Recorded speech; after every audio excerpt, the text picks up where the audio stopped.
Bhagavate Vasudevaya. Om Namo Bhagavate Vasudevaya. Om Namo Bhagavate Vasudevaya. Om Namo Bhagavate Vasudevaya. Om Agyantimirandasya Gyananjara Sharakaya Shakshu Militam Yena Tashmai Shri Gurave Namaha. Sorry. Shri Chaitanya Manobishtam Stapitam Yena Bhutale Swayam Rupam Kadamayam Dadati Svapadantikam Vandeham Shri Guru Shri Yutapadakamalam Shri Guru Vaishnavam Sha Shri Rupa Sagrajatam Sahagana Raghunatam Vitam Tam Samjivam Sadvaitam Savadutam Parijana Sahitam Krishna Chaitanya Devam Shri Radha Krishna Padam Sahagana Lalita Shri Vishakam Vitam Scha He Krishna Karuna Sindhu Nabando Jagapate Rupesh Gopika Kanta Radha Kanta Namostute Sapta Kanshani Gurangi Radhe Vrindavaneshvari Krishna Banu Sute Devi Pranamami Hari Priye Vanchkalpa Tarubhyasha Kripa Sindhubhya Evacha Patitanam Pavanebhyo Vaishnavebhyo Namo Namaha Jai Shri Krishna Chaitanya Prabhu Nityanand Shri Advaita Gadadha Shivasadi Gaur Bhakta Vrinda Hare Krishna Krishna Krishna Hare Hare Hare Ram Ram Ram Hare Hare Hare Krishna. Hare Krishna. So, any recollection of last week's class with Chandra? Yeah, so we basically read the entire chapter 1. Okay. And we're discussing about the 6 characteristics of devotional service. Yeah. Discuss on that, starting with various aspects such as how, talk about Klesha Agni, Shubhadha, how it destroys all the impurities, bestows auspiciousness. Then Moksha Laghutikrit, that even the devotee derived moksha, the impersonal liberation, how it is very difficult, Sudurlabha. We discussed on that. And like Sandrananda Vishesh Atma, how it is provides condensed bliss. Yeah. And finally it attracts even Krishna, Sri Krishna Akarshan. So Yes. we discussed in a summary form, like the entire chapter from Nectar of Devotion. So you did chapter 1, isn't it? Yes. Okay. Because we'll do chapter 2, which is somewhat, at least in the beginning, there's a similarity, but then it branches off towards the adhikar to practice bhakti. Then it's going to define what is sadhana bhakti. Then relation between sadhan and bhav. Do you have that book, Vignesh? I forgot. Yes, Prabhu. Yes. Have it. Huh? Then we'll discuss about the 2 types of sadhana, Vedi and Raganud. So it's chapter 2. Okay. Okay, so basically, as you just very aptly mentioned, there's 3 types of bhakti, sadhan, bhav, and prem.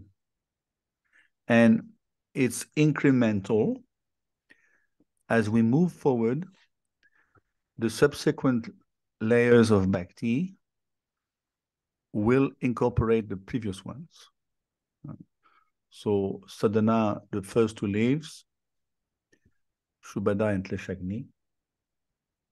And as we move towards bhav, on top of those 2 you get, like you said, Sudulabha and Moksha Laghutakrit. which is very rare, Sudolabha. And then again, all-inclusive in Prem, it's all-encompassing. You've got the 6. On top of those 4, you get Shri Krishna Karshini et Sandra Shetma, Sandra Shetma, Visheshatma. Sandra Nanda Visheshatma, sorry. So it's quite straightforward because it's basically an appendum to the first chapter. Now, what's interesting here in chapter 2 is the adhikar. Oftentimes it comes up in discussions on bhakti, devotional service. What is the adhikar? Are there some strings attached to becoming a devotee? Is it so easily available? Is it not? We mentioned in the verse of the liberty in 1637, dealing with the life of Dasiputra, ex-Narad. It's mentioned that there, 1637, that actually bhakti in and of herself can deem you fit to receive her, or she may not deem you fit to, even though you may have undertaken all the formulas. This is quite amazing. Eh? Just like Lord Krishna is Svarat, Bhakti Devi is also Svarat. You cannot just at any point in time consider that it's due to you that now you've been practicing, you are entitled to receive bhakti. At no point in given time nothing is due to us to start with. So bhakti is totally transcendental, totally independent. You may have undergone all the formulas, just like the association of devotees, sadhu satsanga. It's also extremely rare, and it is not at any point due to you. You may receive it. You may not receive it even after thousands of endeavors. It's mentioned in that verse 1637. Look it up. I call it the purport of the liberty. So tell me, Vignesh, what are the ingredients necessary so that you can embark on the path of bhakti? According to me, the most important thing has to be like first thing has to be faith. The faith has to be there. Yes. Little bit faith has to be there in the words of sadhu and the shastra. Even if that faith may not be very strong, but some amount of sincerity towards the words of the scriptures and the guru has to be there. Yes. And then gradually the taste, we may develop a taste so that we can further engage in bhakti. Yeah, very good.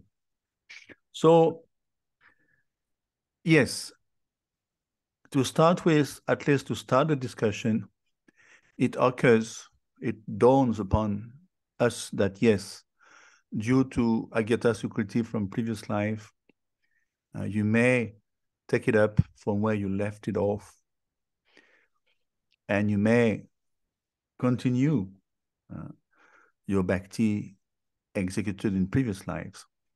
But again, we know the counter argument to that would be to say it's a secular reasoning.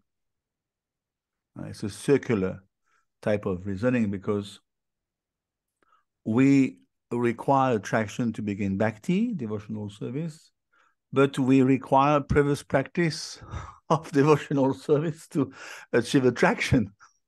So what comes first? Huh? How then does devotional service begin? It's like the eggs and the hen and the chicken. Who comes first, the eggs or the chicken? Because the chicken in turn will give some eggs, but it's somewhat of a circular reasoning. What comes first, the egg or the chicken? We know that all chicken comes from an egg anyway. So, in other words, how to remedy, how to solve this conundrum? Because in one side, again, we are told, yes, you're right, attraction comes from previous practices. Yes, okay.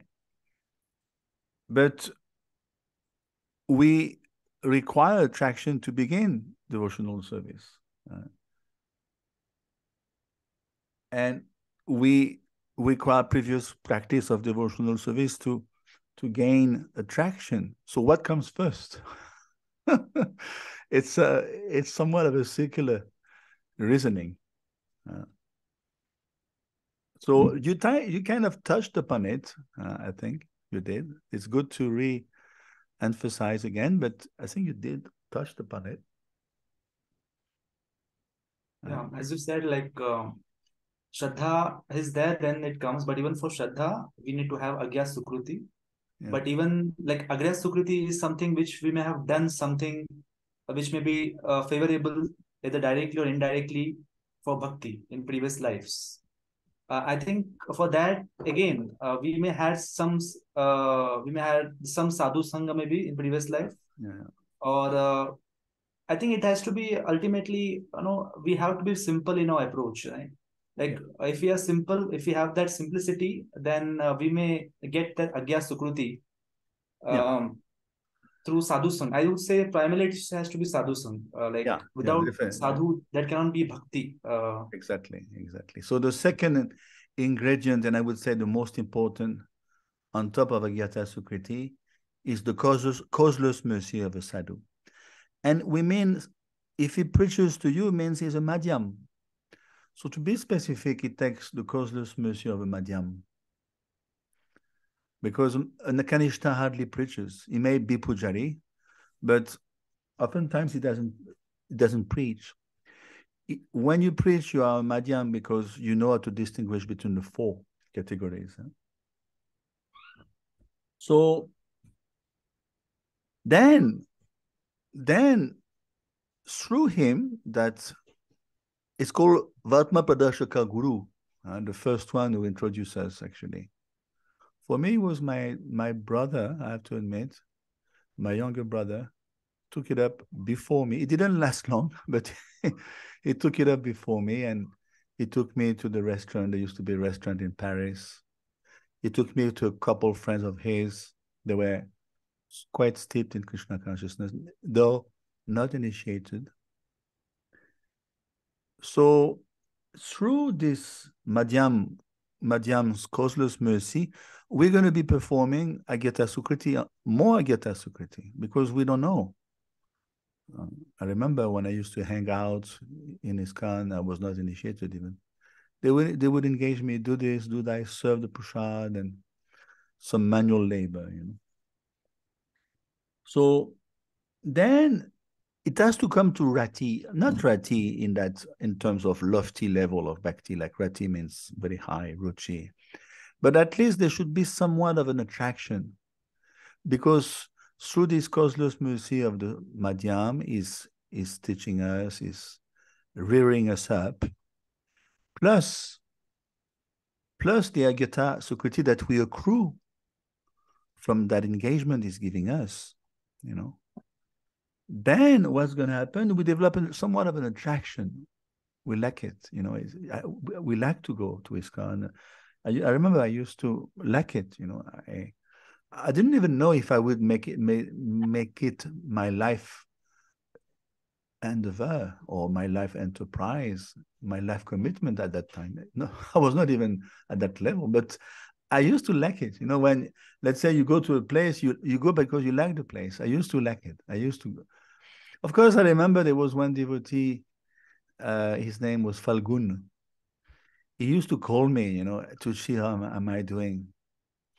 And he put some pressure, not heavy, but little soft pressure. So I was a bit always on my tiptoes, because I know he's calling me to check on me. How am I doing?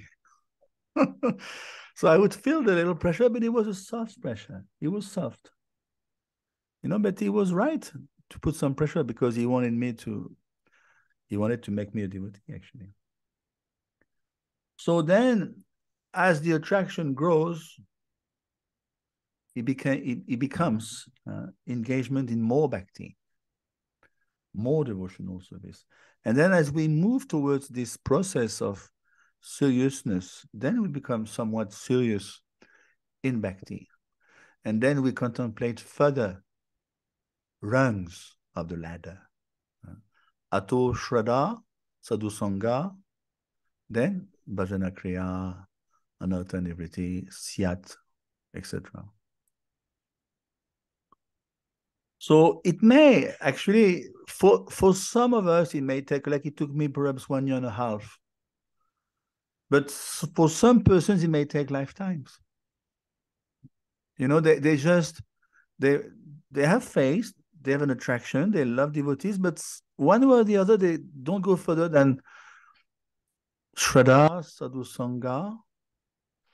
Then Bhajana Kriya, not even, they won't take initiation. Which is, in one sense, fair on them if we admit that they're not ready. We should not force them. You know, so some devotees will not go further than Shraddha and Sadhu Sangha. That is why to me, it seems that ISKCON should introduce, I would say, a Vanashram type of initiation, you know, whatever the standard should be, that should be defined amongst the GBCs. But somewhat like 4 rounds, you know, you get a spiritual name even, why not? And at least people will be acknowledged as part of ISKCON. Because, you know, Prabhupada's first initiation event is quite high. It's 4 rags, 16 rounds. Many friends of Krishna, they don't have this adhikar. You know, like millions of people are into chanting Hare Krishna on this planet. But who is initiated? 1 lakh, perhaps. 1 lakh, approximately. So it means there's a great dichotomy with our friends. And, you know, I don't know, I'm not in their skin or in their hearts, but perhaps they feel somewhat left off, you know. They may left. They may be thinking, well, I've been, you know, knowing ISKCON for 12 years, whatever, but, you know, where do I stand? Sometimes they may become despondent. So I think it would behoove ISKCON to perhaps launch such a, I would say, Vanashram type of education, whatever they want to call it, you know. What do you think? I think that should work. Of course, there will be challenges because there have been some statements of Prabhupada as well that minimum 16. So, of course, there will be some uh, people who may object to it and some may, you know, in terms of implementation. I think it is practical because even in times of Gaudiya Math, it was 64. The time changed and Prabhupada introduced 16. And time is always changing, right? Time has changed even since time of Prabhupada. Yeah. So I think that will be practical in terms of how we can bring people to Krishna consciousness. That will inspire them, you know. If they are Yeah. inspired, Yeah. okay, I'm chanting for or I'm initiated, I think perhaps they will be more inspired to practice bhakti, get a more sadhu sangha. Otherwise, they may feel left off or may not have even sadhu sangha because of that reason. Yeah, I mean, of course, I'm not trying to obliterate or to diminish the real initiation, Harinam 16, 4 rags, because that should be always be in focus. But I think this mid initiation would be quite appropriate. Of course, it's a big jump, I know, but it seems to me when I speak, you know, I've got students, I've got many friends around the world, and years are passing by and they don't come forward because perhaps they know deep inside that they cannot commit, you know. And Right. sorry. No, you can go ahead, Prabhu.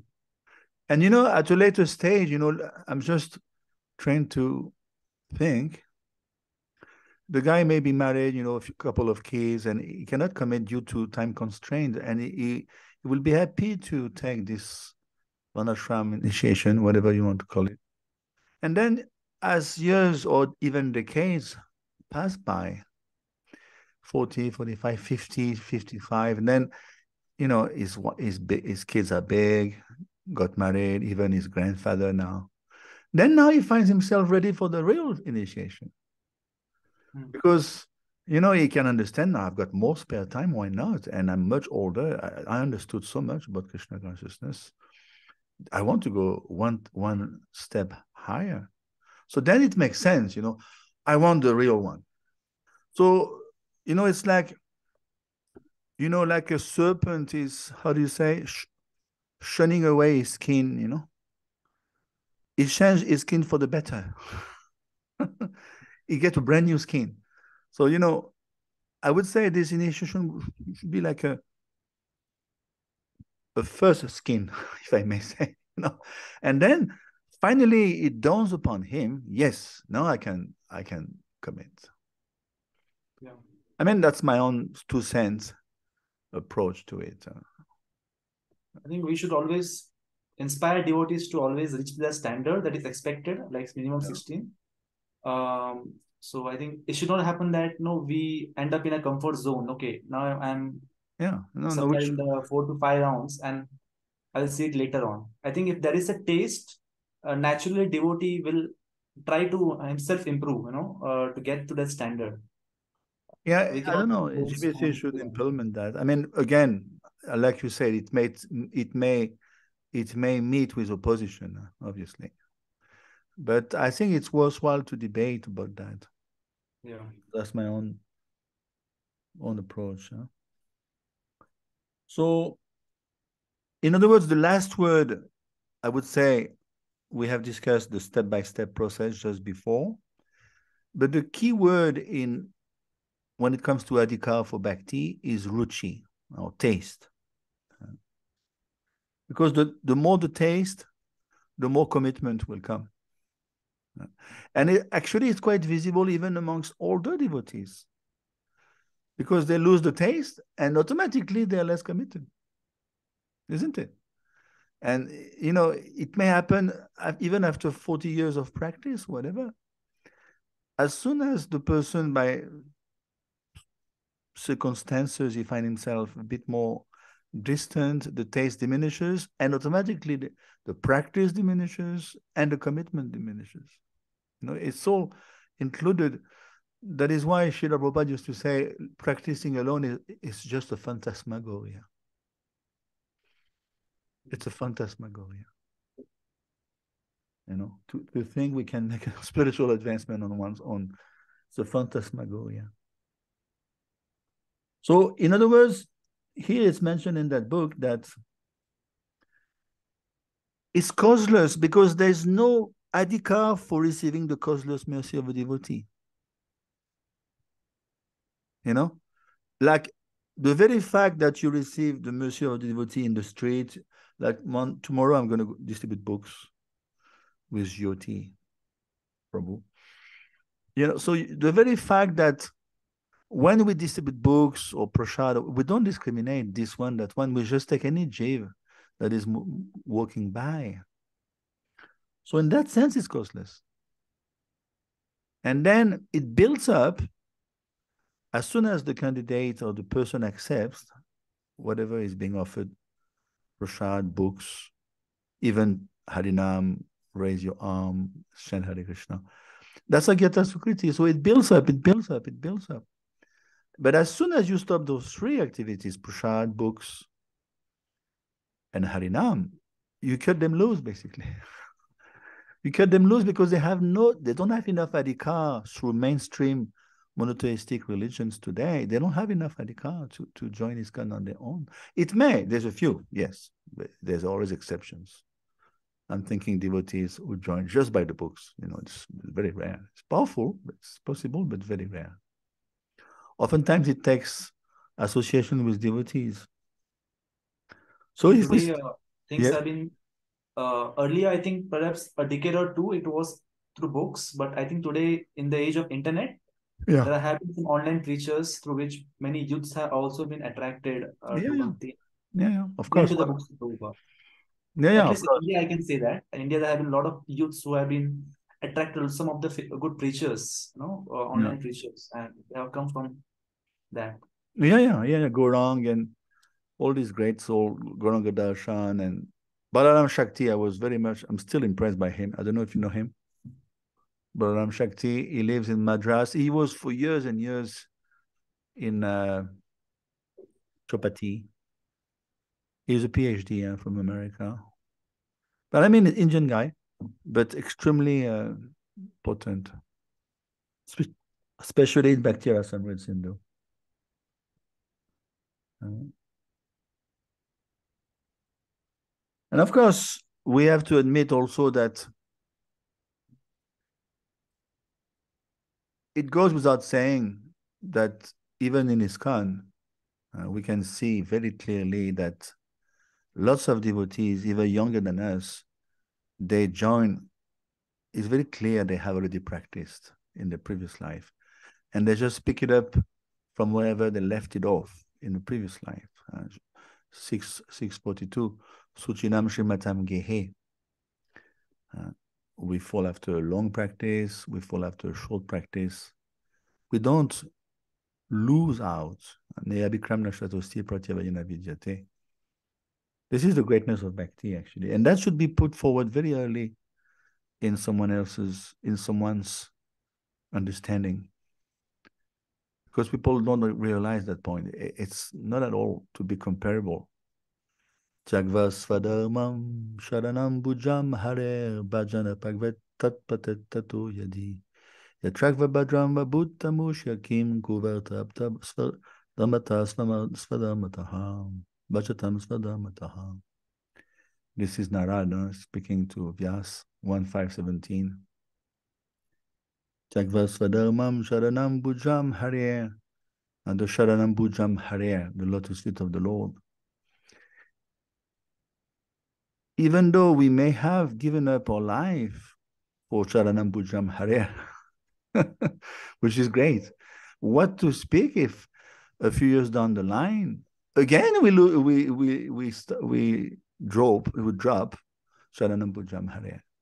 The guy has given up everything for Krishna, his lotus feet.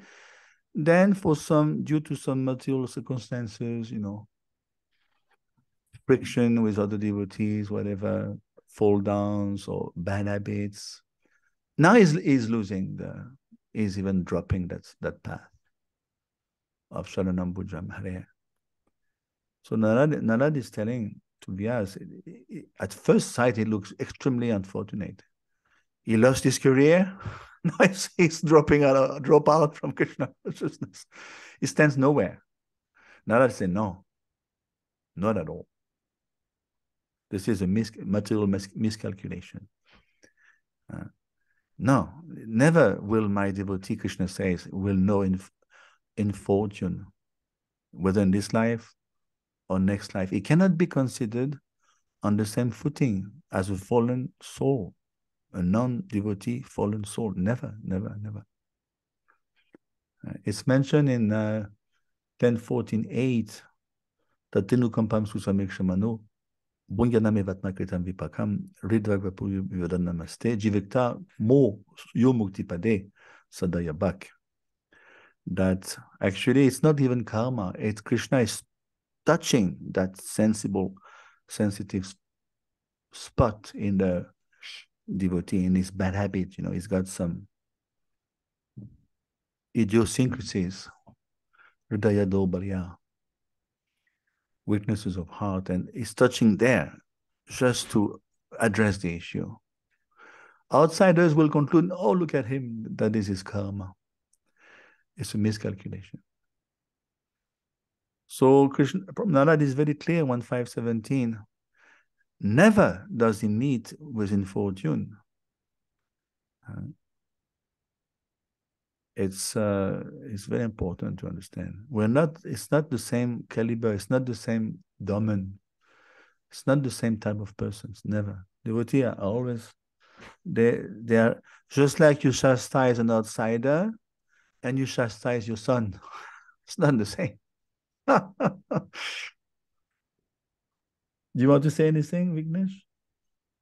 Yeah, I just remember like one analogy, like I was heard it from some disciple. He gave an example of analogy of the churning of the ocean. Like when we churn the ocean, initially we get the poison, Yeah. like it happened, right? And then the nectar came. So devotees as are in the churning phase. Like initially they may get poison, and people may say, okay, no, he's not good. He has a lot of bad qualities or something, like he's fall down or something. But Mm. later on, it's like a process of cleaning. So later on, nectar will come. But the Yeah. non-devotees don't even attempt to churn the ocean. So for them, nectar, poison is already there. It's just that they are not able to see that because they are not attempted to churn. Yeah. Exactly. It's a very good point. It's a very good point.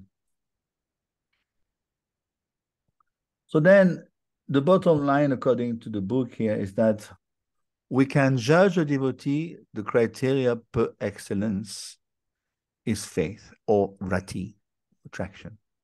That is why both in the CC and the Shrimad Bhagavatam, the distinctions between devotee is done whether either due to faith, Shraddha, especially in Bhagavatam, the Kanishta, Madhyam, Uttama defined in the 11th canto, second chapter by Karabhajan, Yogendra.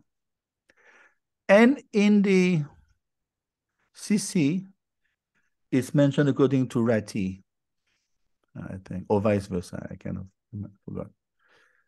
So that's the criteria for excellence to distinguish devotee.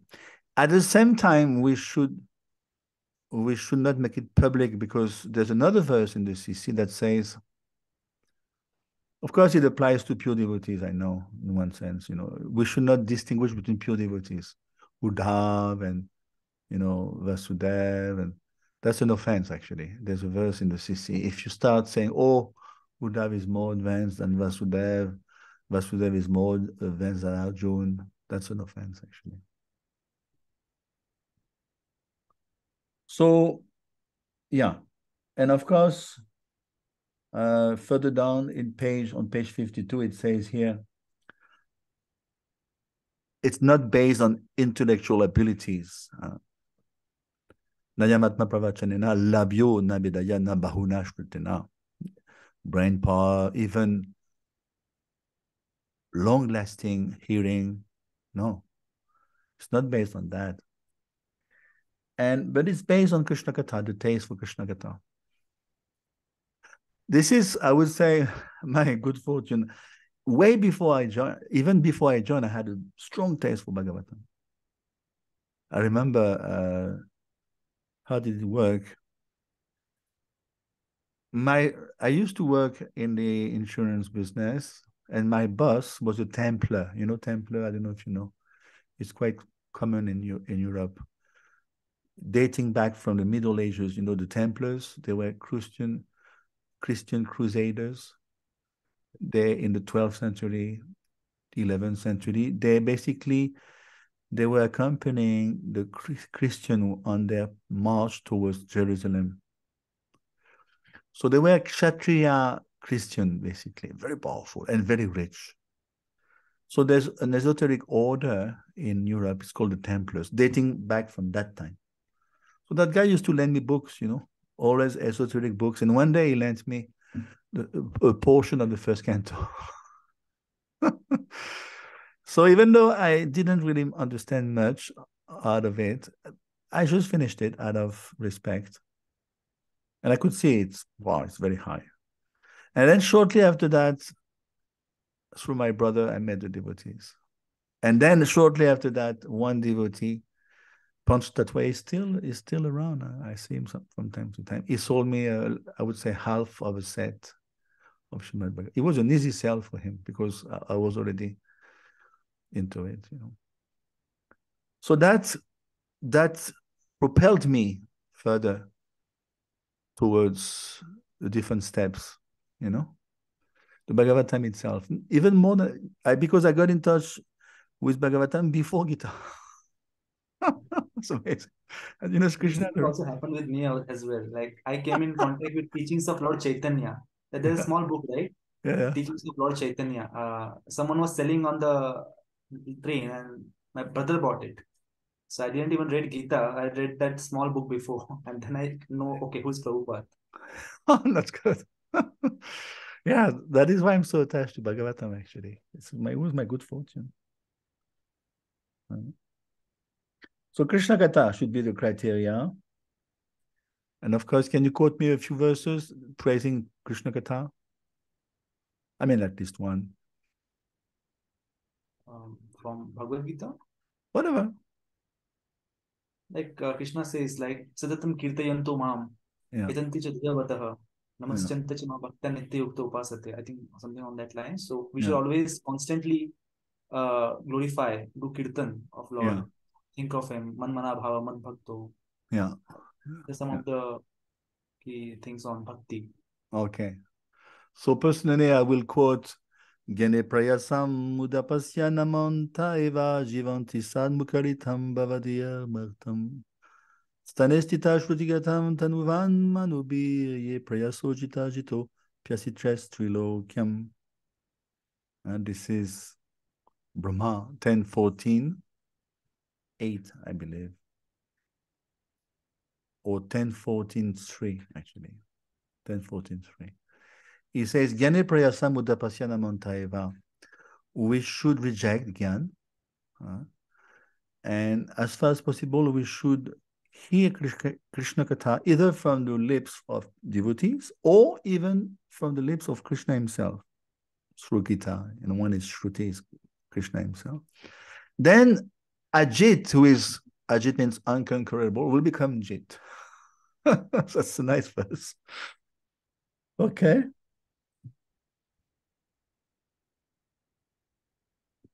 Yeah. So then we go into the beautiful definition of sadhana bhakti. You may know it. Do you know the definition of sadhana bhakti? I have in front of me. Okay, so go ahead. Kriti sadhya. Yeah. Sadhya. Yeah. So Go ahead. प्रीति सद्या भवेत् सद्या भाव सदा साधना अभिधा नित्य सिद्धस्य भावस्य प्राकट्यम हृदि सद्यत साध्यत.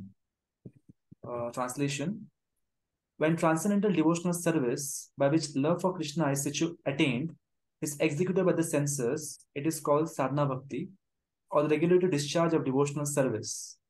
Such devotional service eternally exists within the heart of every living entity. The awakening of this eternal devotion is the potentiality of devotional service in practice. That's good. So, in other words, this is very important verse because that is why Srila Prabhupada, he translated devotional service. He didn't say just bhakti or devotion. You know, devotional service, immediately devotional service. Service means you got to do something. Kriti sadhya. You have to engage the senses. That is why you can see even devotees like Prahlad, they are oftentimes put into the position of dasya because dasya bhakti. Of course, they were doing something, but you know, they were preaching. That's true. They were preaching to their comrades. But you know, we have to do something. Some devotees who are Shantaras, for instance, you know, like the four Kumars, it's not Kriti Sadhya. You know, they are more contemplative. It's more contemplative. So here is very clearly defined Kriti Sadhya, Bhavat Sadhya, Bhava Sadhana Vida. And what is in other words, Bhakti is the precursor towards Sadhya Bhava, towards Bhav. This is the greatness about it. You know, people are saying, why do you think devotees leave ISKCON sometimes? Well, Gopal gave ABC, you know, it's okay, but you know, now we have to go further, you know. This is BS, if you ask me. And I remain polite by saying just BS. because it's bound to happen just like a child. A child he's gonna. I remember my boy, 1 year and a half or so. He trampled all the time, crying, tripping over, and always hurting himself. But now he's running like a rabbit. So in the same way, it's going to come, and we're going to see in that book. You can come to Prem from Vedi, or you can come to Prem from Raganug. You know, we're going to see it, especially in the example of Narad. He came to Prem by the process of Vedi, and look at him now, Narad. I mean, we can go higher than Narad. Even he can go to the Gopi Ras, the Rasa dance. He go to Narakun, then he turns into a Gopi. You can even enter the Rasa dance. So all this, misconception, oh, it's just Vedi, what to do. We are baby boys and baby girls. No, it's very clear. It's dismantled by this verse. And sooner or later, it's going to bring it to Bhav. Of course, the lens may vary from one candidate to the other. Like Prabhupada did say in 1970, way back, he told Tamal Krishna Maharaj, Yamuna Devi is on the level of Bhav Bhakti. She left the world now. I don't know if you knew her. No. Yamuna, she's Yamuna Mata, she's Maha Senior. She joined in 66. She left in 2010. In 70, Prabhupada said she's on the level of Bhav Bhakti. And she joined in 4 years before. So, can you imagine that? The jump of this lady. She's totally pure. She practiced so intensely. She was like practically the shadow of Srila Prabhupada. In 4 years, she was on the level of Bhav. It is confirmed by Prabhupada himself. And Videshi lady. Can you imagine? So, and of course, others may linger for years, even lifetimes, because they don't want to let go of their attachment, believe. Yeah. Okay, so here it's quite. I mean, we're opening open doors in one sense. Relation to sadhana to bhav, of sadhana to bhav. We know automatically we engage the senses and the mind, especially with age. After the senses become a bit worn out and more tired, obviously, but you can engage the mind. Like now, it looks like I'm going to be re-engaged by BBT. 4 years ago, I started to translate the 11th canto into Bhagavatam, into French. And it looks like it's coming back at me now. I just did one chapter 4 years ago. My plea was I wanted to be financed a little bit. And it looks like now the management of New Mayapur, they want to, not they themselves, but they want to find sponsors for me. Because, in France, it's very unfortunate in French language. As we know, Prabhupada never completed the Bhagavatam. So in French, they never went further than that. Prabhupada left 10th chapter, 10th canto, 13th chapter, finished. Yeah. So for the last 50, 60 years in France, that's all we have.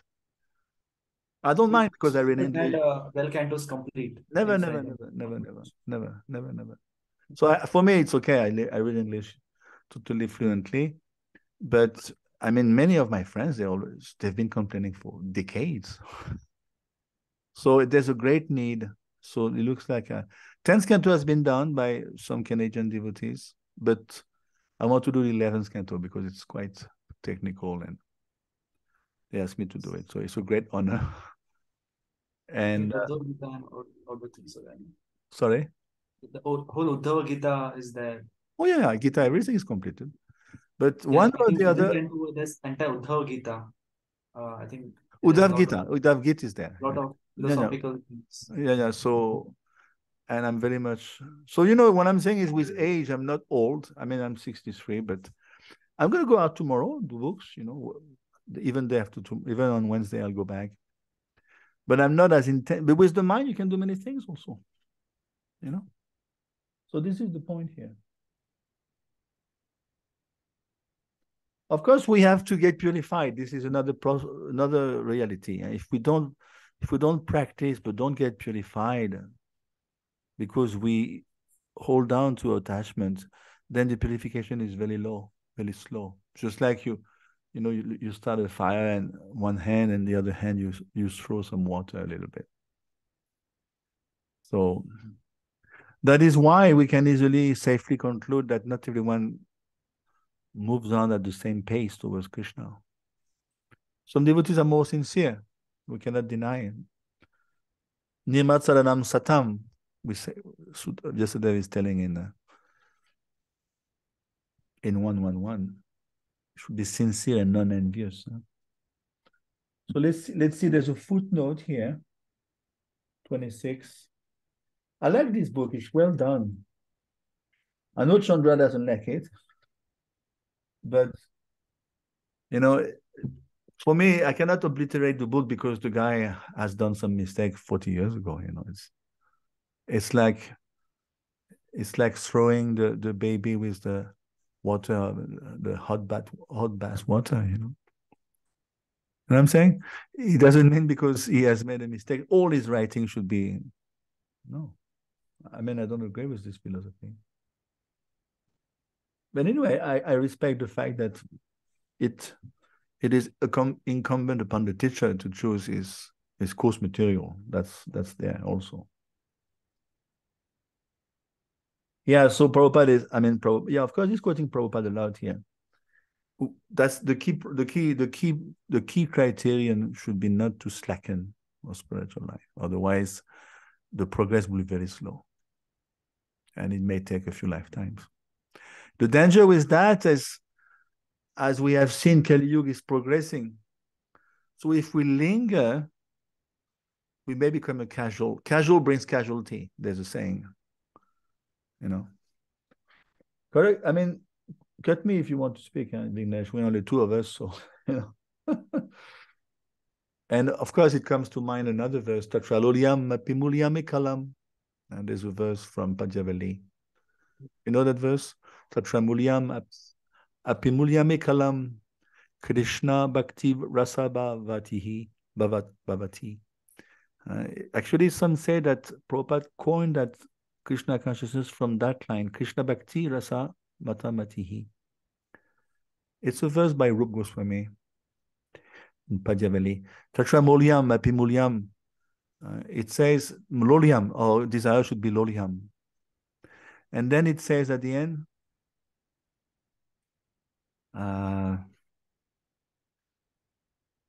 forgetting the Sanskrit.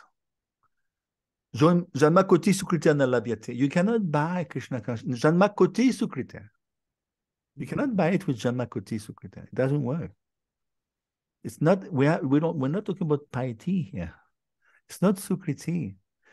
It is Kripa, it's Madhyam Kripa, Vaishnava Kripa. Janmakoti Sukrita Nalabyate, Tatramuliam Epimuliam Ekalam. It's Loliam, actually. So this is the point.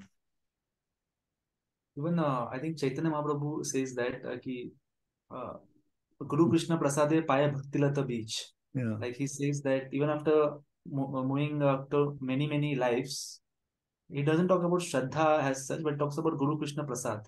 So I think this is the first thing basis which we may get some Sukruti, Bhakti Sukruti. Yeah. So that engage in all those things. Yeah, Bhakti Unmukhi Sukriti. People should not confuse Karma Unmukhi Sukriti, Gyan Mukhi Sukriti, and Bhakti Unmukhi Sukriti. It's not the same. Bhakti Unmukhi Sukriti is 240. Nabikram Nashatusti. It doesn't go. Then Prabhupada goes, practice is not the right term. It's very interesting. Practice is not the right term. Did you notice in that book? Why is it not the right term, Vignesh? In what context? I didn't see I don't know if you have the book under your eyes, page 54. Page 54. Yeah. Practice is not the right term. It's not the right term. I like it very much. Can you explain? Yeah. So I think Prabhupada, what is mentioning is that practice connotes an endeavor, that something which could be artificial from our end, but something bhakti is something is already there in us, right? There is no artificial external endeavor. If we have that ruchi, it will come, it will surface out.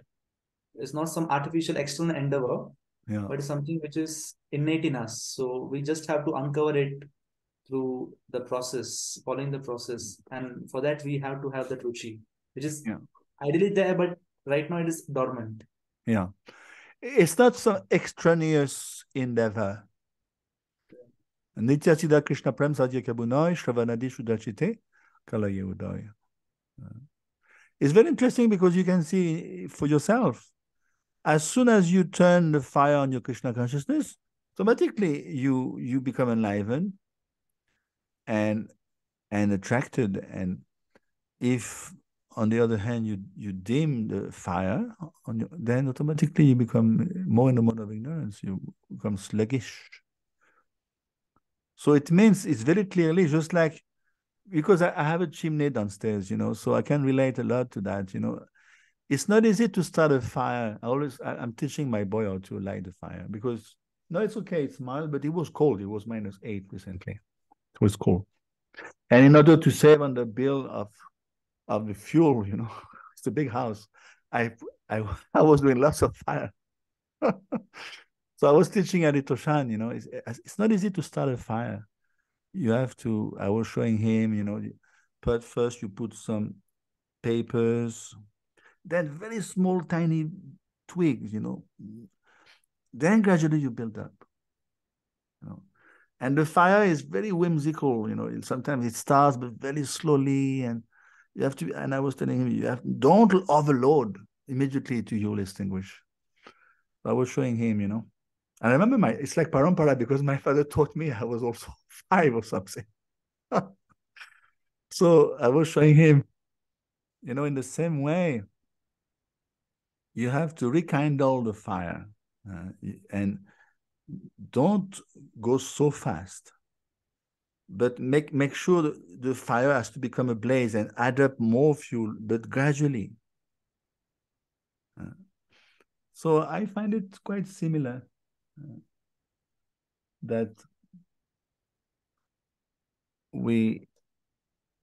as soon as we turn the fire of our Krishna consciousness, immediately the fire is ablaze. And if we're not careful due to our conditioning, tamagun, procrastination, we tend to neglect. Automatically, things take a different turn. Now, next paragraph, essence of sadhana bhakti. Of course, he's quoting. He's quoting in 7th canto.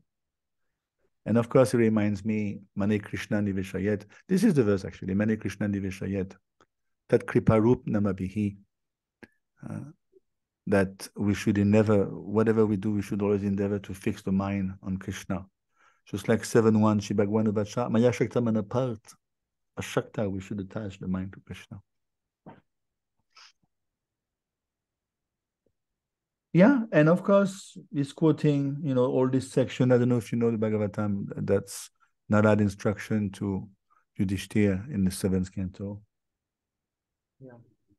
And it's true, even practical bhakta, not bhakta, I would say, because they are not bhaktas, but practical candidates like Kams, Shishupal, it's amazing actually. Even because of their very contact with Krishna, and they were fixed on Krishna. We cannot deny it. They were not fixed in a favorable way. Kams was fearful. Shishupala was envious. Putana was totally antagonistic.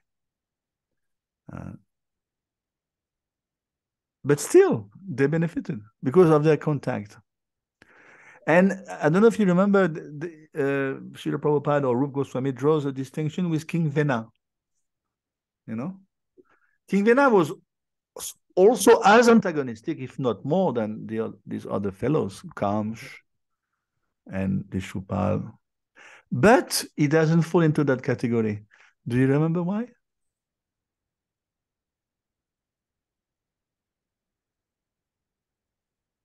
Because Vena, King Vena, does it ring a bell, Vignesh? In the He was the father of King Prithu in the fourth canto. He had no association. He has no connection whatsoever with Krishna. Not even unfavorable. Nothing. Whereas Shishupal comes, Dantavakra, Putana, they had unfavorable, okay, but they were connected. So they benefited. And also because they fixed the mind.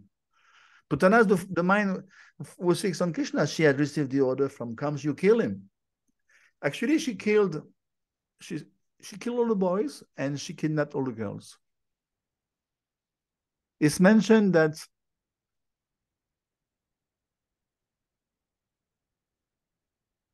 even she had kidnapped, if I'm not mistaken, correct me if I'm wrong. There's one version that says she had kidnapped Srimati Radharani, and then she fell off from her kidnapping while Putana was mid-air, and then she fell down, and then King Vishwabhanu found her. I think I read something like that. Because Kamsa told her, you kill the boys and you kidnap the girls. Okay. So the girls at least were spared. They were kidnapped from their parents, but they were not meant to be killed, only the boys, because Krishna was a boy, so he was. But I mean, what I'm trying to say is all these people, while doing their service, their in-use service of killing, which is, can it be more in-use than that? The mind was fixed on Krishna whatsoever. Shishupal's first word was an insult to Krishna when he was born. His very first word. Shishupal is Dantavakra is Jai Vijay, actually. Hiranyakashipu, Hiranyaksh, then Ravan, Kumbhakarna. So, at least Kams was very much fixed on Krishna. Then, right? Putana also. She went to inquire, where's that Krishna? Let me look at him. She had a first-hand journey to recognize the surroundings. Even Trinavat, all these guys, even Aristasur. Aristasur went first. Let me check let me get my bearings here. So they're making beforehand trips to assess the situation. That's having the mind fixed on Krishna. So that's why I think they got exalted in a sense because they were actually, like you told about Shishupal, they were actually devotees, right? Originally. Yeah. Not everyone is in that category, but Shishupal definitely. Yeah, but because if I'm comparing it with today, if someone is having a hatred for Krishna, I don't know how will they benefit from it. If we talk about people in Kali Yuga. No. This is Asuram Bhavamashrita. Yeah. In that case, Vignesh, they're called Asuram Bhavamashrita. They are Dushkritina, 715. And you can see even Putana, of course, she's a one-off exception. Atubakiyam stana kalakutam jigam shapaya sadvi. Libegatitum, the verse, huh? Uddhav's verse is saying, how can we find someone more fortunate, more merciful than he, Krishna? He gave the position of a datri. Datri means nurse. Not only, some got Kevalya Mukti, we know, but Putana got datri in Golok. So, I mean, how can we find someone more merciful?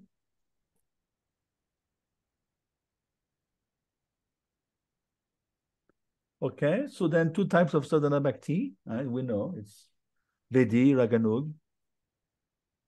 What is the difference between the two, Vignesh? Vaidhi is following the regulated practice. Yeah. Even if there is no spontaneous attachment, we just going to the process. Sincerely, we have to follow that. And Raganuga is there is spontaneity in our attraction to Krishna. So we may not necessarily be dependent always on Vaidhi. We have that spontaneous attachment. Yeah, I found the verse here, 1 to 6. Tatra Vedi Yatra Ragana Vaptat Vat praviti upajayate shasana neva shastrasya savedi bhakti uchate. 1 to 6. Where the actions of bhakti arise, not from the attainment of rag, but from the teachings of scriptures, is called Vedi. This is 1 to 6, Bhakti Rasamrita Sindhu. I've got the original Bhakti Rasamrita Sindhu here. Whereas Raganug, it must be described much further back, much further after. Let me find it for you. Yes, much after, because we are into the second wave. It's called Lahari, which is the biggest of the book.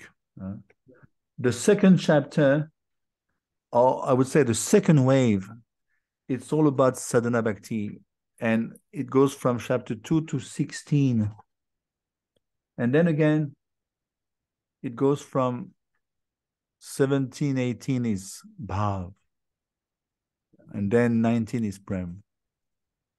So this section, this Lahari, this second wave, is the biggest of the whole book, of the 4 oceans.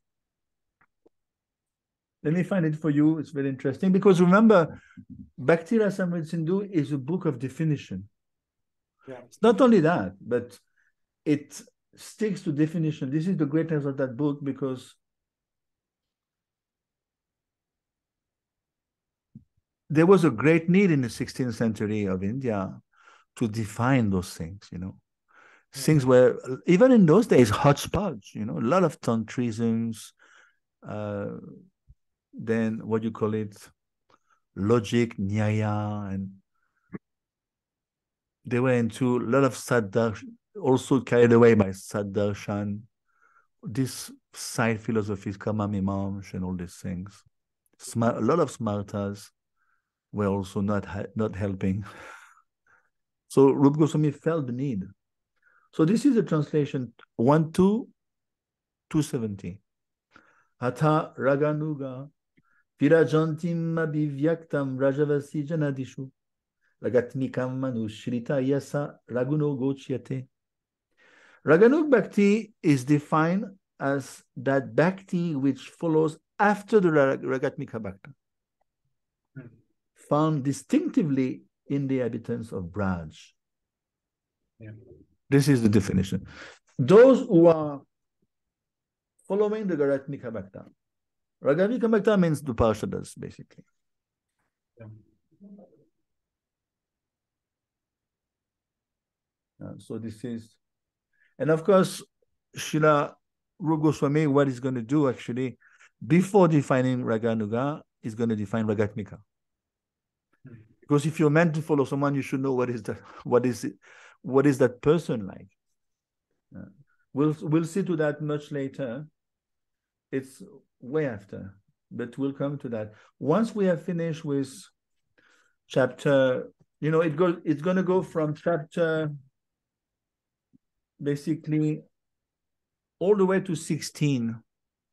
It's sadhana bhakti, and Raganug will be just not before, I would say, perhaps 15, if I'm not mistaken. Yeah, it's 15. In manual, it's 15. Yeah, I would say 16 also. Yeah, 15, 16. 15, 16, yeah, you're right. Yeah, so, yeah, definitely. Which is called Pushti Marg also. Balabi calls that Pushti Marg. Balab. Yeah. Yeah, it's a great book, Bhakti Rasamrita Sindhu. I mean, I love this book personally. Okay, so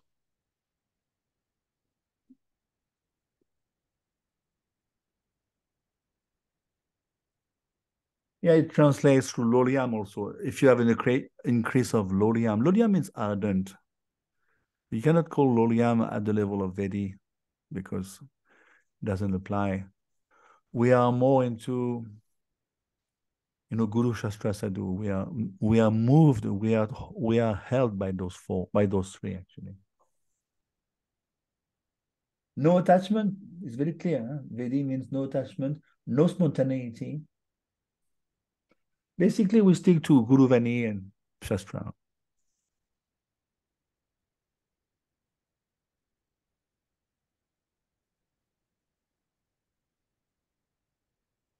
Yeah, so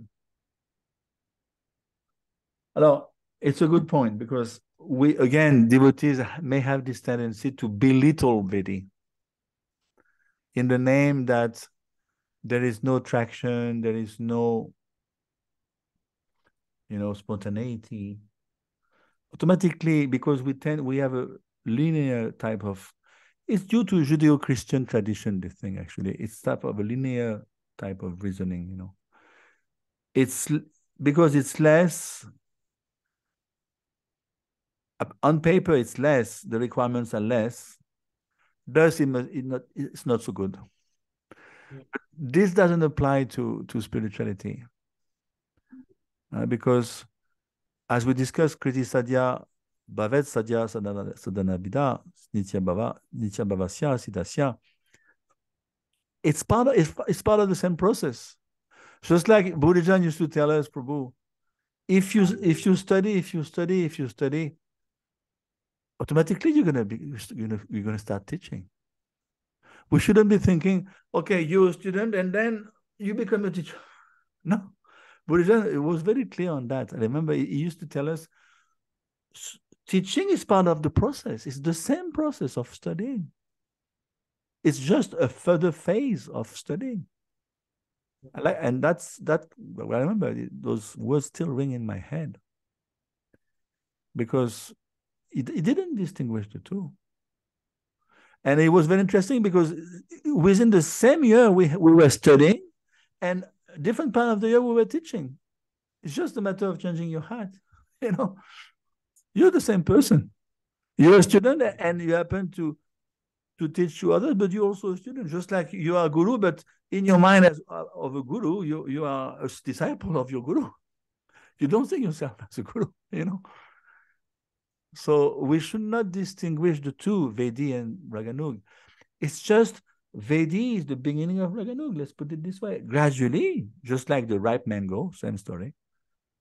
If it remains on the tree, it's bound to become ripe and mature. Only thing what I think sometimes I think I have read in some of the statements of our acharyas that we shouldn't just stick to Vaidhi. Like for example, some people become complacent, in their entire whole practice. We have to develop the attachment uh, even while practicing the process. Otherwise, many people become complacent throughout the life. Yeah. So that could also be harmful for developing that ruchi, which is precondition for Ragana Bhakti, because that is ultimately what we aspire for as a Gaudiya Vaishnava. Yeah. So you're trying to say that even on the level of Vedi, we should be eager. No, we at least have that ruchi, at least we should have that greed, right? For that we should one day develop spontaneous devotional service. We should have that greed, even if we don't have it right now. Yeah, we should at least greed for that. If we are just in the complacent zone that I'm just practicing it, then we never develop that greed. Yeah, it's a very good point because actually, if complacency is there, you're going to lose the idea even of being Vedi. You will end up into Brahma Bandhu, basically, Dvija Bandhu. You become fallen. So, but what I'm trying to say is when the inspiration comes from the performance of sadhana, it's Vedi. When the inspiration comes from the eagerness to follow into the footsteps of a Vishnu Parashad, like especially from Vrindavan, Ragatmika Bhaksha, then it's Raganug. There's a different type of focus you follow. Vedi means you are drawing your inspiration from, we know, Guru, Shastra, Sadhu. But then once it becomes ardent means loriam. It's like the fire is ablaze, it's fully ablaze. Just like I'm telling my boy, what, because sometimes the fire is ablaze. We have a big chimney, and now I'm telling him, you don't put small stuff. He's still putting small stuff. You say, no, no, finish. Small stuff is there to stand the fire. So then I tell him, now you put big stuff, big boulders. It's all a matter because, he's still thinking, okay, let me put small. I said, no, it's useless. Fire is ablaze. So now you put big logs because the fire can burn a lot now. So I find lots of parallel actually between fire and bhakti. And the guys, Bhagavatam gives the analogy, right, of the igniting the fire from the firewood. yeah, It yeah, is common, but we have to do that job of igniting it. yeah, and the most touchy part is the starting. Yeah. And of course, the other prerogative once the fire is ablaze is to keep it going, because a fire is very tricky. Sometimes I put it up. I let it go. Then I go up here to my wall, to my office. My fireplace is one floor below. 10 minutes, I come back down. It's kind of dying off already. Because fire is so much burning, it's got this power. Fire, by definition, burns a lot. So Like back, too much excitement in the initial phase of bhakti. Like there is too much excitement yeah, in the initial phase of bhakti, but it goes out if you don't practice it consistently. yeah. After sometimes it dies off. And why do you think Papa used to say, don't count those who come, count those who stay? It's very true.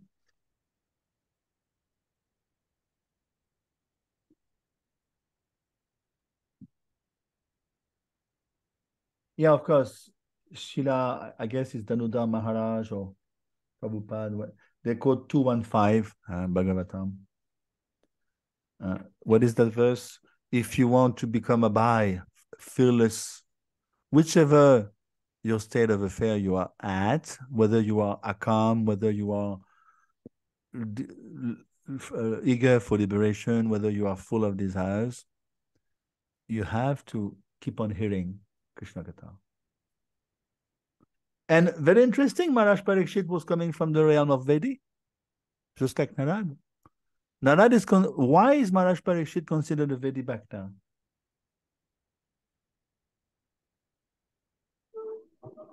Very interesting. We could say, Maharaj Parikshit is on the level of Shukdev. So why is he considered a Vedi Bhakta? Can you imagine? Is grandson of Arjuna. Are we trying to belittle Maharaj Parikshit? I'm not trying to say this is the tendency because we have a material mind. Oh, Vedi is less important. So we tend to have somewhat of a derogatory outlook on it. Then is Maharaj Parikshit a lesser devotee? So why again is it classified Vedi? It's a very good point. Like what I've heard is that even people who are following Raganuga Bhakti, they also include the elements of the Vaidhi Bhakti in their practice as well. Like Shravanam, Kirtanam, all the now Yeah. 9 limbs of devotional service will also have to be continued. Like will also be continued in the Raganuga Bhakti. Only thing is that there is a attachment. There is a spontaneous attachment. Yeah. So I think even Parikshit Maharaj had that attachment to hear from Shukdev Goswami to hear more and more about Krishna Katha. He was constantly hearing it and developing that attachment. So, in a sense, he had that spontaneity, but still he was following Vidhi. Then I think, I don't know how to call it, Raganu or Vidhi Bhakti. Actually, you're right. In terms of, that is why Raganug is still within the realm of sadhana bhakti, because there's still a sadhana attached to it. Yeah. Of course, I can give you a few glimpses of that because I remember. A Raganug, what is the sadhana of a Raganug Bhakta?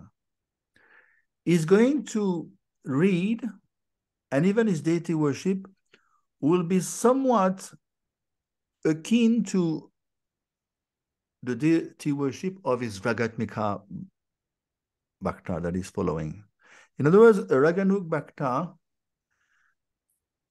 is going to concentrate on the group leader that becomes his Ishtadev practically. In other words, he concentrates on that group leader. Let's say, let's take the case, or okay, you are spontaneously attracted by Yashoda. You may be even a man. Why not? It becomes your group leader. It becomes your Ishtadev. Even more so than Krishna, you concentrate on her. You start to study about her, the books, her mood, what type of worship she's into, Vatsalya Prem. So in other words, your sadhana becomes attuned to your bhav, because Raganug is very close to bhav. So you're going to focus on her, the books that help you to remind her, the worship that help you to get close to her worship, like that. But to go back to Maharaj Parikshit, because his intent was not necessarily natural attraction towards Krishna, it was more to become fearless at death. 215. So that is why it's considered Vedi. But again, he went back to Godhead. See? It's very interesting because devotees have a tendency to lessen Vedi. We mentioned about following in the footsteps of Ragatmika Bhaktas, Raganu, like Mother Yashoda. So, like I know about like Guru may give that who you will be you will follow like depending on his qualification, but that will come in the stage of Raganuga as the first step of Raganuga Bhakti, because for example, how will I know unless I know about my Sthai Bhav, like unless I'm qualified to know about that from my Guru. Yeah, how will I know what is the first step of Raganuga Bhakti? It's a very good point. Actually, it's called Siddha Pranali. Prabhupada was very touchy on this. If it is done prematurely, Prabhupada, in one particular instance, he blasted the devotee like anything. Guru Maharaj told me the story. He was there. What happened is, there was one devotee, his ISKCON devotee. He was totally into the mood of a Mayur. Can you imagine? And he was in that mood, in that bhav. I'm a Mayur in Golok. And unfortunately, he was portraying that way too prematurely. So what happened, and even devotees could hear, in the next room, he was doing the sound. I don't know. They do the sound of Mayur, I forgot this. So, he was kind of boxed in that devotee is weird, man. And one day what happened, during one evening class of Srila Prabhupada, he dared to ask, can you imagine? Prabhupada, what is my Siddha Pranali? My Guru told me the story. I was roaring with laughter. Prabhupada was so angry, he could not even speak. His lower lips would quiver, when, especially, my Guru also, I remember when he was, I guess it's pertaining to Bengalis. When they are very angry, the lower lips will quiver. And Prabhupada, for a few minutes, my Guru Maharaj told me, he could not even speak due to anger. He was like, you Siddha Pranali, you rascal. You Siddha Pranali, you rascal. Could not even complete the sentence. He blasted him so severely. And when he cooled off, he told him, in due course of time, your Guru will tell you. You don't have to jump so prematurely. So this is what I'm trying to say. It could be your Guru, or it could be At this point, you may require a different type of guru. It depends if your guru is Sadguru. If your guru is Sadguru, is going to take you all the way. If your guru is not Sadguru, then he will pass it on to another guru. Just like you have seen, for instance, Shamanand. What was his name early on? His name was Dukhi Krishnadas. That was his parents. The parents gave him that name. When he got initiated, he got the name. I think he got the name Dukhi Krishnadas. I forgot. Oh yes, when he was a boy, his parents gave him the name Dukhi. So then his guru, Hriday Chaitanya, gave him the name Dukhi Krishnadas. Then you know the story. He got entrusted to Jiva Goswami in Vrindavan. So there was a change of guru with the agreement of the Diksha, of course. Diksha himself entrusted Dukhi Krishnadas to Jiva Goswami. Shiksha Guru. Yeah, Jiva Goswami was a Shiksha Guru. And Hriday Chaitanya was his Diksha Guru. So By then Sadguru, you mean Uttam Bhagwat? Yeah, Uttam Bhagavat, someone who is on the level of eternity with you. Like you may be, you may have a guru. You may have a guru who is not, he can be a good guru, but he's not a sad guru. In other words, he is there for you for this lifetime. But if he's a sad guru, it's going to be the same guru, life after life. And even when you go to higher realms of bhakti, he will still be the one instructing you. Otherwise, what may happen? That very same guru may entrust you to someone else. Just like this Shamanand. Then he got that name. Whom did he get that name from, Shamanand? Very interesting. That he didn't get it from his Diksha Guru, and even though his Diksha Guru is, can you imagine, Hriday Chaitanya? Hriday Chaitanya, as you know the story, the Goni tide would jump in his heart. That's why he got the name Hriday Chaitanya. Can we say is not qualified? But he got the name Shamanand. Dukhi Krishnadas got the name Shamanand from Srimati Radharani herself when he was in Vrindavan. You know, there's a whole lila with the tilak. So, in other words, to answer your question, it's up to your Diksha.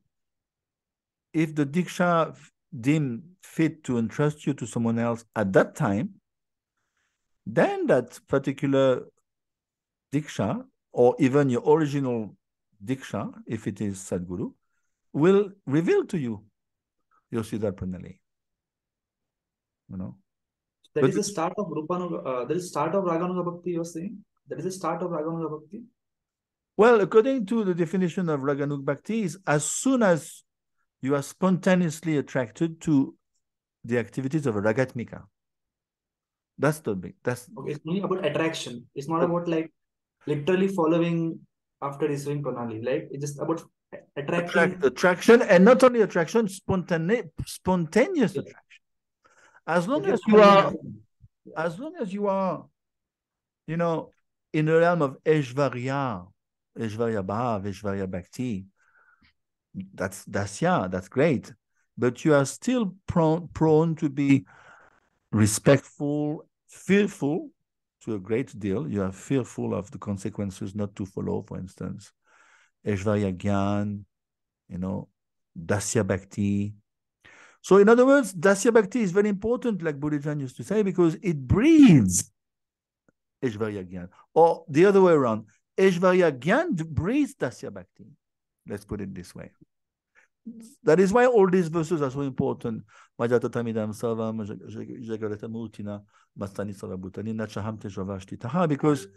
about Aishvarya Gyan, the grandeur of God. So we need that.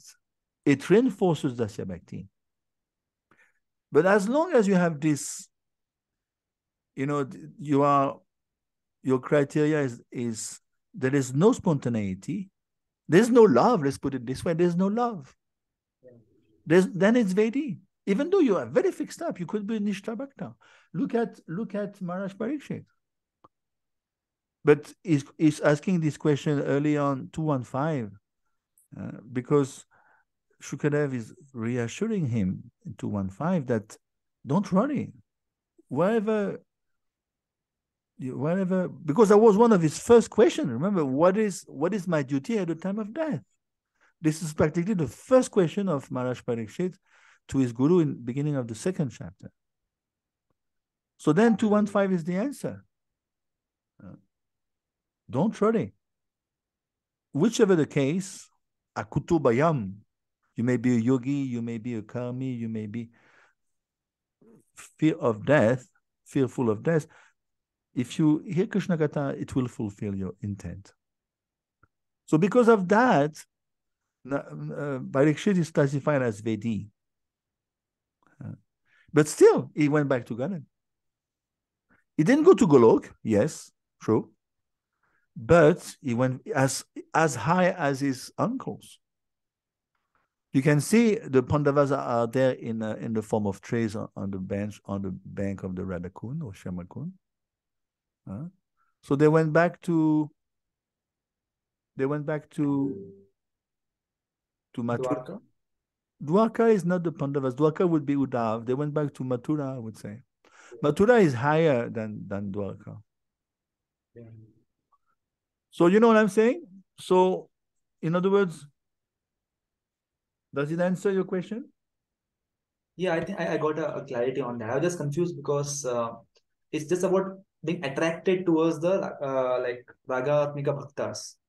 Yeah. That initial attraction, if it is there, towards those devotees, even it can qualify to become a Raganuga Bhakti. Exactly. So the key point here, let me read out again this commentary on the definition of Raganuga, but that's what it says. It says very clearly attraction to Raganuga Bhakta. Yeah. 251, so let's look it up. Then we can read also the Adhikar. Very interesting. What is the Adhikar of a Raganuga Bhakta? Again, 270.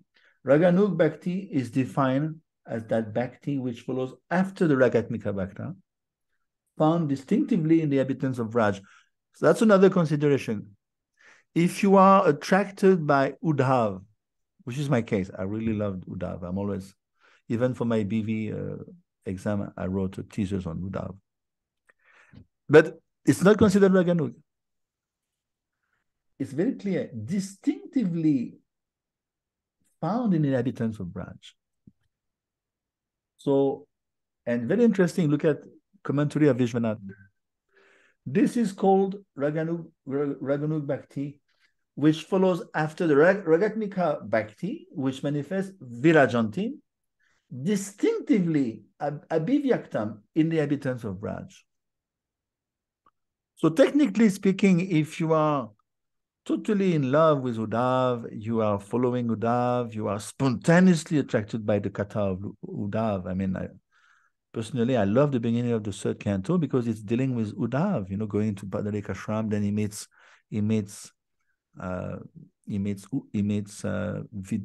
Vidur first. Then Vidur asks him so many questions throughout the night. Then Uddhav answers. Actually, this is very interesting because you can see here the level of Uddhav. Uddhav goes back in the spiritual world, in his Siddharup, and in his Sadhakarup, is hearing the questions of Vidur. Because Vidur has been on the parikrama for 38 years. Remember, he has been kicked out from the palace from Duryodhana. Then he went roaming the land 38 years. Then finally he meets Uddhav shortly after the Mausolya Lila. Lord Krishna just left in Prabhakshetra. Uddhav is totally fallen and despondent because he wanted to go back. Krishna told him, no, you stay, you become, take sannyas and go to Badarikashram, bring that message. Because Krishna would have just heard Buddha Gita. And then on the way, he meets with, in Gurgaon, he meets with Vidur. And Vidur is going to pummel him with questions. What? Because he has lost, he hasn't seen everything. He hasn't seen the Battle of Kurukshetra. He hasn't seen the Battle of the Yadus. Vidur was 38 years. So it's very interesting. And then you can see in his Siddha Deha, he's not there. Prabhupada very clearly mentioned there. You look at the second chapter or third chapter of the third canto, he's gone. Even Vidur can see this person is that has no external consciousness. Still, he asks for one chapter, he asks question after question. And gradually you can see it's described, Uddhav comes back to his external consciousness. He went back to Golok. Can you imagine? And then gradually he comes back in his Sadhaka Rup. And what's amazing is that he has understood, his Sadhaka Rup has heard all the questions. Then he starts to answer. So a Raganu can do that. Even more so when you're on the level of Bhav, what to speak of Prem. You can start, it's mentioned, we will see to that together, chapter 15, 16. He has this prerogative, the Raganu, gradually to have two types of lives. The Sadhaka lives, he still has his sadhana, but he's totally engrossed in a spontaneous manner into his sadhana, not by fear like Guru Shastra Sadhu.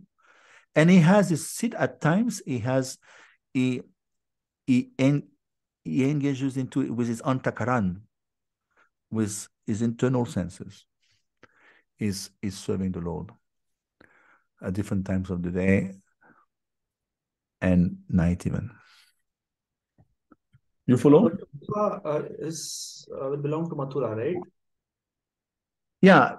Vishwanath says very clearly, pertaining to that verse, it applies to the inhabitants of Braj. But Braj, you include Mathura. It's a good point. It's not mentioned here. Let me see if I can find the answer.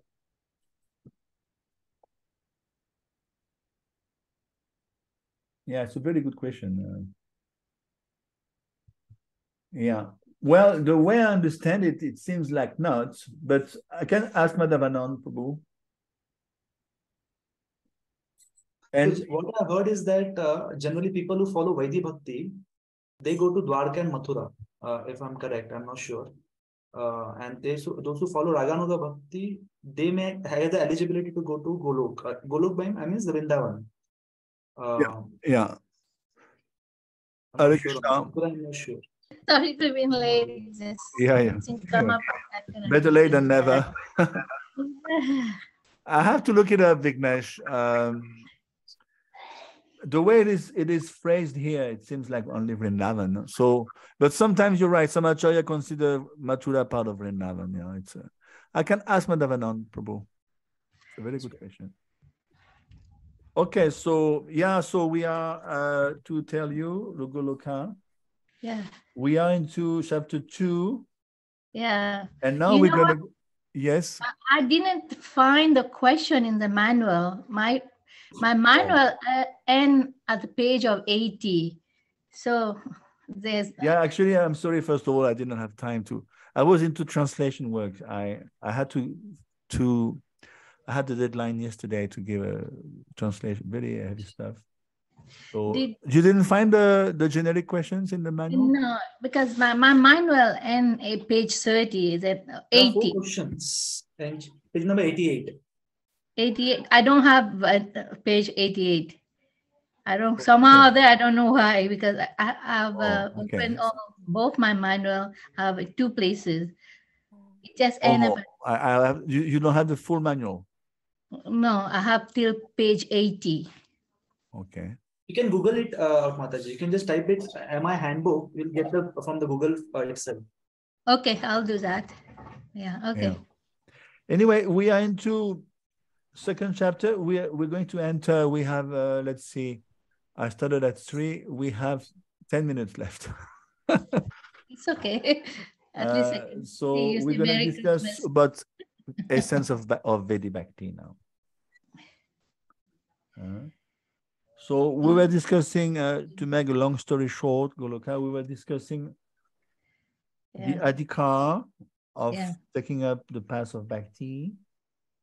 Then we discussed, again, lots of definitions, Kriti Sadhya Bhavet Sadhya Sasadana Bida, Sidhya Bhavasya, Siddhasya. So that's by practicing sadhana, Vedi, we engage our senses. Gradually we'll come to bhav, naturally. This is the ongoing natural consequence of practicing, of engaging our senses in Krishna Bhakti for the Lord.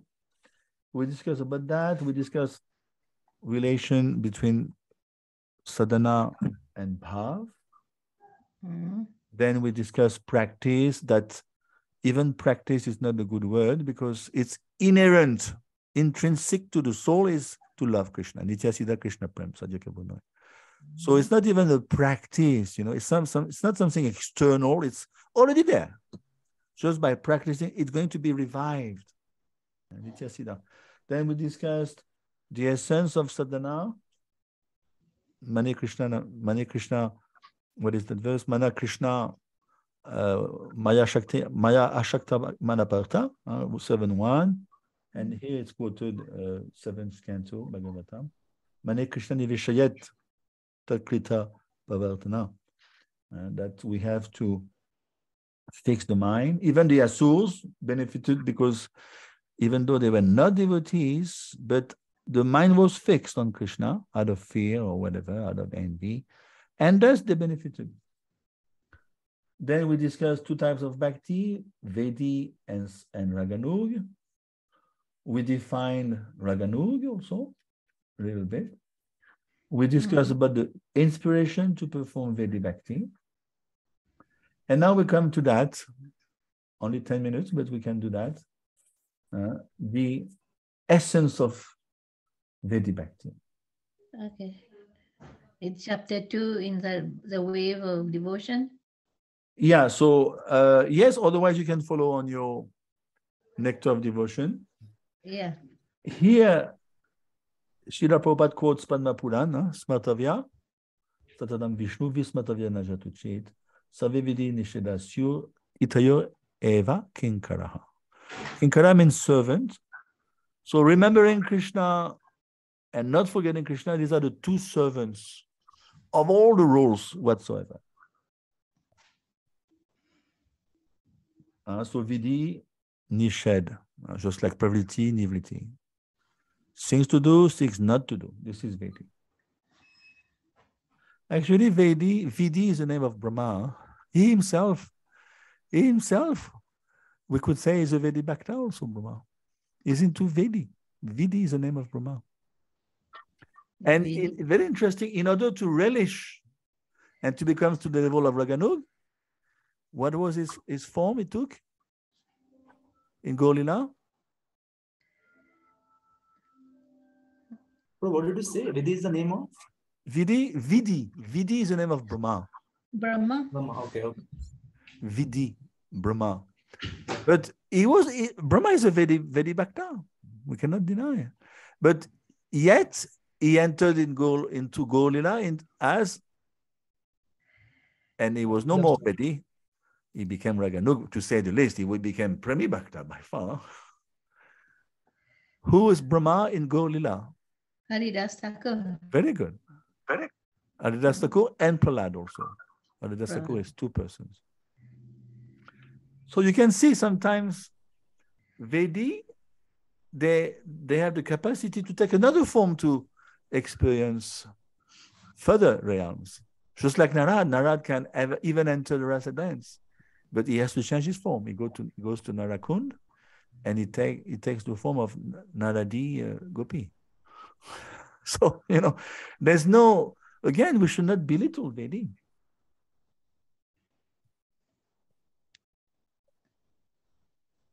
But unless and until we are diligent practitioner, that is to avoid that is against our practice, that is the prerogative of it being Vedi, we have to follow the rules. We cannot expect to climb to Raganug if we don't even follow the simple rules of avoiding the Nishida. You cannot get it both ways, you know. And that is why it is sometimes a little mind-boggling especially for neophytes, because you can see some very advanced soul, they not necessarily follow Vedi. Like you have seen, for instance, what is his name? In Golila. Mahaprabhu used to call him Dad. Can you imagine? Pundarik Vijaniti. He's smoking pipes. Is that Vedi? But remember when Mukund is a classmate of Mahaprabhu. And Mukund took Gadadhar Pandit there to meet with the new arrived devotee in Navadvip. His name is Pundarik Vijanidhi. He was living in lavish luxury. Everything is ivory. And he's looking at himself in the mirror even. And he's got yak, shama, like servants are, and he's spewing betel in the pot. He's spitting betel in the pot in some box. So Gadadhar is totally bewildered. I mean, is that a devotee? So Mukund could read his mind. I'll get that Pandit. You know the story, right? Yeah. And then he just spoke out a few verses of Bhagavatam. It took the servant 6-8 hours to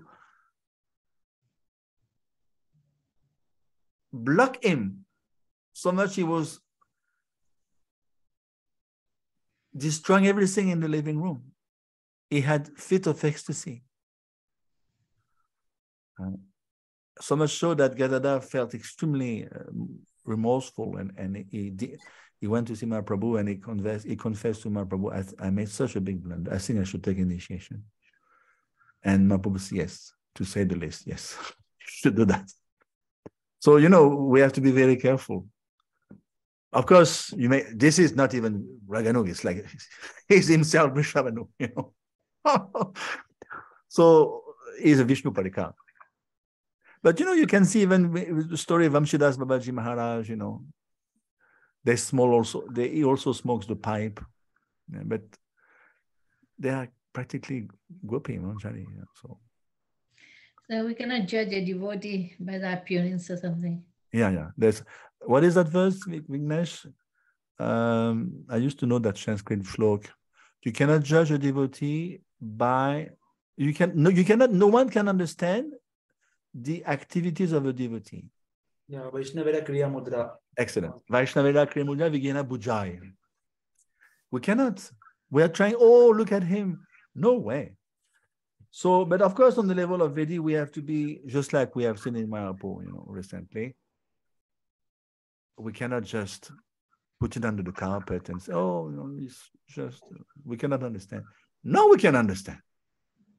On the platform of Vedi, we can understand. It's very simple. It's off. It's totally detrimental. It's totally practical. It's totally unfavorable what they did. That should be sanctioned, and that should be addressed, and not in a lesser manner. It should be addressed forcibly. And even if need be, even with the help of external means, like police and all these things, because it cannot be entertained at all. So Vedi should in the world of Vedi, we have to take steps to address all these things.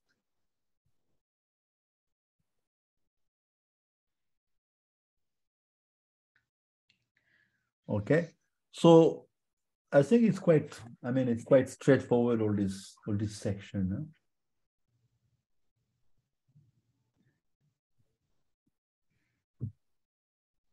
Of course, there's a nice quote here. if we strictly follow Vanashram, Dharma, but we don't necessarily become Krishna conscious, then Shrama eva hi kevalam. It's a waste, a sheer waste of time.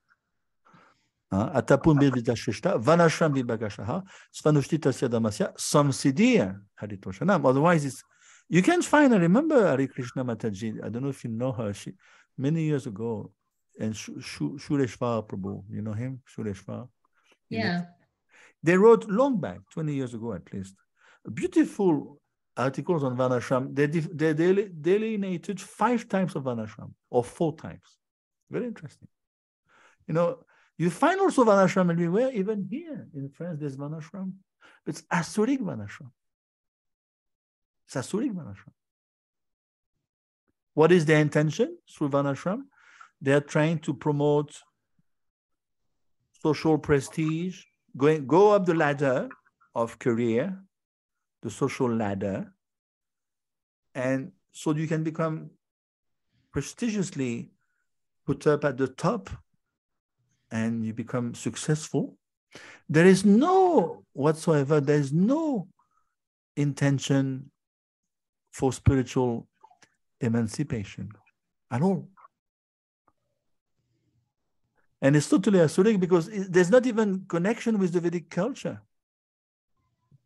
At least in the Vedic culture, may not be totally pure Krishna consciousness, okay. But at least they were fostering the need to facilitate the Varnas from becoming more refined, more in the mode of goodness, so that the next life they go up, you know. And there was at least the goal was defined Krishna. You may not be totally purely Krishna conscious, okay, but going through the ladder of the yoga ladder, you know, like Karmakand, then Sakam, then Nishkam, you know. Yeah. So the goal was well established. Yeah. Whereas now it's called Asuric. At all, totally Asuric. It's like some siddhir indriya toshana. Yeah. Right? Just want to satisfy our own senses. Yeah. Think connected with God. So there's a verse, actually, I remember 1:11:5:3. How does it go, Vignesh? It says, if as part of the Vanashram Dharma, you fail intentionally, or at least you fail to worship Krishna, you go to hell. Yaisham Purusham Sakshat Atmavam Prabhamishvaram. Yaisham Purusham Sakshat Atma Prabhamishvaram. Patantyadaha means you fall down. Because you are part of Vanashram and you should know better. Some Siddhi Haritoshanam, but no, it's okay. Doesn't apply to me. Just like, you know, this guy in Dwarka, he was a tailor. As soon as Krishna entered Dwarka with Balaram, he casually went to his shop, remember? Yeah. And the tailor, I mean, the guy is about to prepare the clothes for Kamsa. And Krishna casually said, can I have some clothes? And the guy blasted Krishna. Is it a laundryman or is it a tailor? Washerman, yeah. Washerman, yeah, whatever, I forgot, yeah. Yeah. And he blew it. He could have become just like Kubja. Kubja, she gave the what do you call it, the sandalwood. Sandalwood paste. And immediately she got beautified and finished. And even Krishna came to enjoy her on the way back. So she didn't lose out. The other guy blew it badly. He got beheaded. So, you know, he could say, well, I'm into Vanashram Dharma, but he failed to worship, to recognize Krishna. That was his downfall. Big time. Let's finish because I'm only two paragraphs left. Yeah, again, repetition, you know. The Brahman comes from the head of Virat Rupa, Vanaprast from the arms of the Virat Rupa, you know, Visha from the belly, we know. And now vice versa. If you are not so expert in following all the rules of Varnashram, but if you are Krishna conscious, then you're not the loser. What is that verse, Vignesh, 11th canto? You know, it says, if you worship Mukund purely, you bypass or automatically all the other considerations towards your parents, the animals, the maids, the ancestors. You know, 1, 2, 11, 241. How does it go? It's quoted in the Gita in the first chapter. Oh, I'm forgetting my verses. Devarshi Bhutapta, yes. Devarshi Bhutapta, you know that verse, Vignesh? Yeah. Devarshi Bhutapta, Nrinam Pitrinam, yes. So automatically, even though you may be, you know, sometimes it happens to devotees, you know, the first years, they tend to neglect their parents even. And they feel guilty perhaps 10 years afterwards. But during those first 10 years, they feel so much, they want to break away from that because it's a big relief, you know. And afterwards, 10, 15 years down the road, you realize, oh, actually, I've been negligent. It's true. Because it's normal, you know, you want to break away from Maya. But you realize I've been negligent, actually. But that negligence doesn't amount to nothing because in the meantime, you become more Krishna conscious. So we cannot find fault with you. Even your mother may yell at you. Why the hell did you remain so far away for 10 years? So there's a fault, yes, but it's a minor fault. It's not considered a fault because in the meantime, you are becoming more Krishna conscious. It's not a fault.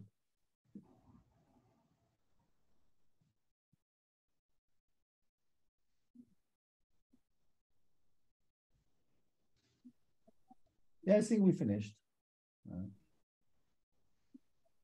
Just like that verse of Upadeshamrit, you know, Niyamagraha. Did we study Upadeshamrit together? I forgot. Not yet. Not yet. No. So Yeah. there is the verse Niyamagraha by Rupa Goswami. You know, there's two types of Niyamagraha.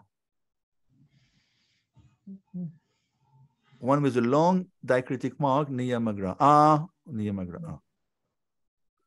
So one is, okay, I know the goal, Krishna consciousness, Prem. I know the goal, no problem. But even though you know the goal, you become lax in your practice. Yeah. In the name of knowing the goal, I know the goal, leave me alone, Prabhu. I know the goal. So that's one thing we have to be wary of. And the other way around, you are extremely finicky in all your practices, especially as a pujari, you may be very finicky, but you so much finicky that you lost the goal. You know, like you traverse the forest, you are meant to run an errand for your guru, and you are meant to traverse the forest while doing so. And you start studying each tree of the forest. No, the goal is to traverse the forest and do your job for your guru, the other side of the forest, you know. So either way, it's a trick. In other words, the goal is Matavya, Vishnu Matavya, and Vishmatavya Najatuchit. We have to remember Krishna. So we should not be we should be balanced, in other words. I remember one time my Guru Maharaj told me, okay, there was some function. He told me, you do puja. I was a bit of a pujari in those days. And he told me, you do the puja. But I was so much into finicky little thing, you know, I was slow in doing it. And he told me, but why are you so slow? And he just get it done. You know, I remember. And I was like, no, but I have to do this first and that. He said, get it done. Get it done. I was slowing down the whole ceremony because I was so much attached to this little particular detail and that detail. Get it down, he told me. So I was like, he woke me. So this is, you know, we had to move through the sequences of the program. Good job, but then it's something else, you know. So you cannot slow down the whole thing because you want to be so finicky.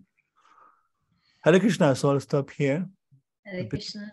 A bit late, sorry. Yeah. Any questions? So you're going to send it recording, eh? I'll listen. Yeah, of course. You've been, yeah, definitely, as usual. Okay, so trying to think for your Gita, you everyone recited your shloks. You did Goloka, remember? And I'm due, Prabhu. I'll be doing it in 2 days to come. Yeah, because don't like. I submitted the papers. Recitation is due. Sorry. I submitted the papers. Yeah. The papers, Chandra will mark. I've got the closed book here. I'm doing it. I've been quite busy with. I had a huge translation task, which I finished yesterday. So I was getting paid for that. So I could not neglect it. For Christmas. Sorry. You're having some kind of program for Christmas? We had a little nice feast last night in the temple. Quite intimate, but first-class feast. I brought the juicers. Everyone was bringing something, you know, from their house. It was quite nice. And we're going to have a huge festival next weekend because all the Sankirtan boys will come back from the field, and the girls also. So we're gonna have a ball. And this week I'm going out on books. Tomorrow, Wednesday, I'm going out on books with one friend of mine. So bless me, I can distribute some books. I'm a bit rusty. Yeah. Hare Krishna. Hare Krishna. Thank you so much. Hare Krishna. Hare Krishna. Hare Bola.